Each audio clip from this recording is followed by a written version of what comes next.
కేసీఆర్ అనేటోడు 25 సంవత్సరాల రాజకీయ వ్యవస్థలో ఎంతో మందిని ఇట్లాంటి వాళ్ళని చూసిండు.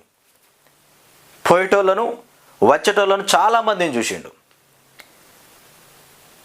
కానీ వీళ్ళు ఏదో అయిపోతుంది, రేవంత్ రెడ్డి మాకు మంత్రి పదవులు ఇస్తారనుకున్నారో మరి రేవంత్ రెడ్డి దగ్గర ఆ మూటలు గట్టిగా ఉన్నాయి, మరి రేవంత్ రెడ్డి ఇచ్చినటువంటి హామీలన్నీ రాష్ట్ర ప్రజలకు నెరవేరితే మరి కేసీఆర్ కంటికి కనబడకుండా పోతారనుకున్నారో.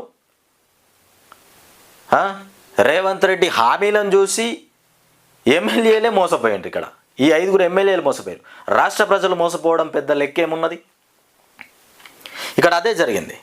ఇవాళ ఇచ్చిన హామీలు నెరవేర్చకపోయేసరికల్లా ఏమైందా, మీ జంప్ అయిపోయారు ఛీ అని ఉంచితే ఇవాళ మళ్ళీ కేసీఆర్ను ఎక్కడున్నాడు మా దేవుడు, ఏడున్నాడు మా కేసీఆర్ అనుకుంటా వెతుక్కుంటా ఇవాళ బీఆర్ఎస్ చీఫ్తోని మొత్తానికి మంత్రాలు జరుపుతూ ఉన్నారట.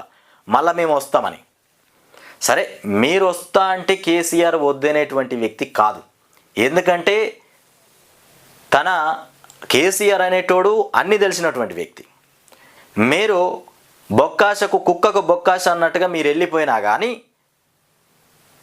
మీరు వస్తానంటే మళ్ళీ తీసుకుంటాడు తప్ప రేవంత్ రెడ్డి లాగా మిమ్మల్ని రమ్మననా పొమ్మననా, మరి మీరు వచ్చినందుకు మీకు స్థానం గక్కనే ఉంటుంది, గీన్నే ఉంటుంది, ఇట్లాంటి మాటలు మాట్లాడాయా కేసీఆర్?